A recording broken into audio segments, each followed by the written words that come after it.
like a member of the church. As a leader, you don't reason like members of the church.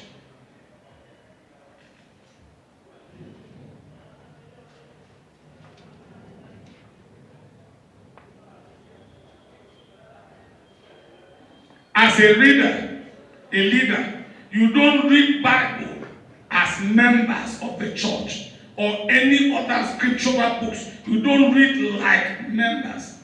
You read like a leader.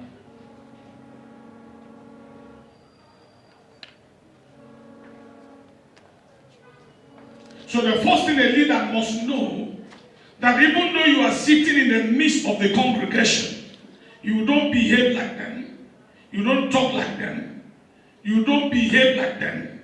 You don't reason. Have you wrote that one? You don't reason like them.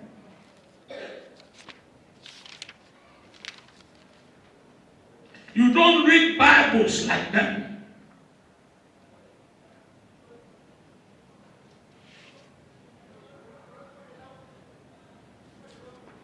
You don't answer questions and you don't ask questions like them.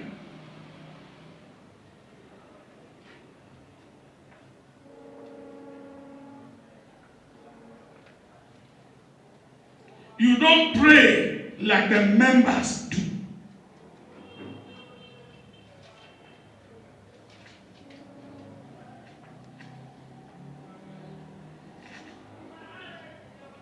As a leader, you don't attend services like the members do.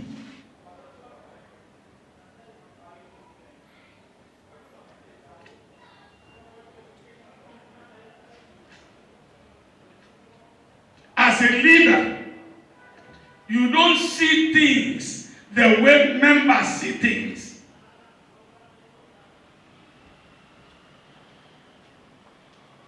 As a leader, you don't keep relationships as members keep relationships. That means you don't discuss with people the way other members of the church discuss. Write them carefully because we are going to handle them one by one so that you now know how a leader should interact. You know how a leader should talk. You know how a leader should reason. You know how a leader should read. You know how a leader should behave. You know how a leader, which is the last one, as a leader, you don't dress like the members of the church.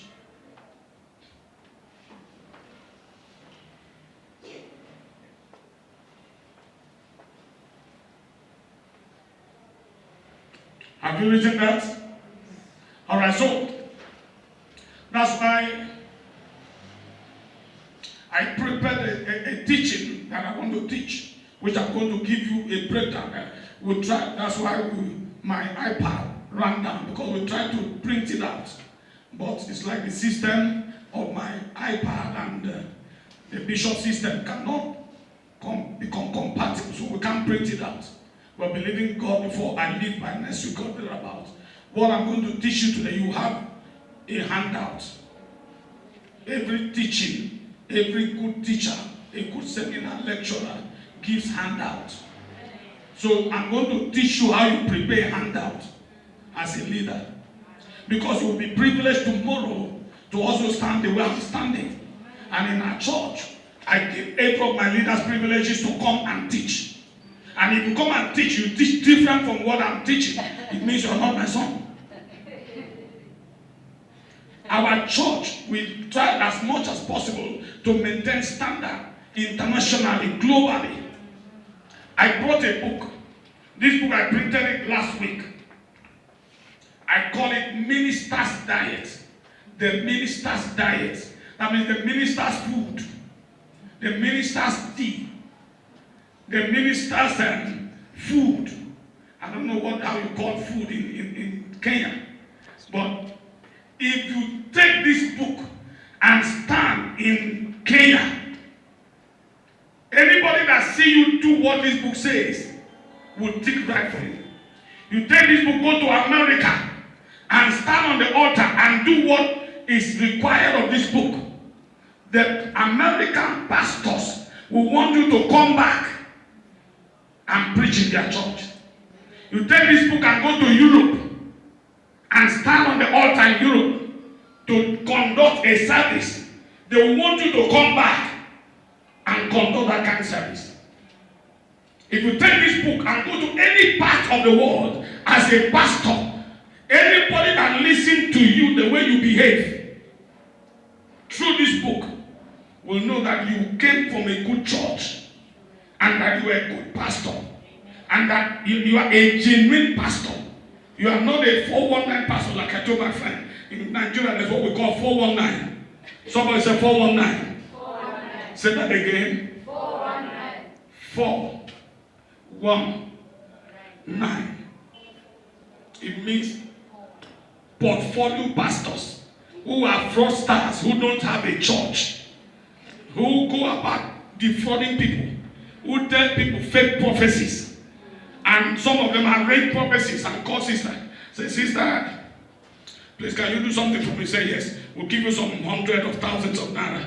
You go to a hotel and sleep for 2 days. If I'm going to be here for 1 week, I'll pay for you for 2 weeks. You stay in the hotel, and then I'll come to here and meet Bishop Patrick. And tell Bishop Patrick, when do you want me to come? Bishop Patrick will say, you are going to be in my church for 1 week. I'll make sure that I pay for you for 2 weeks. So that all the information about members of the church, you become a new member of the church in order to gather all the information of the people.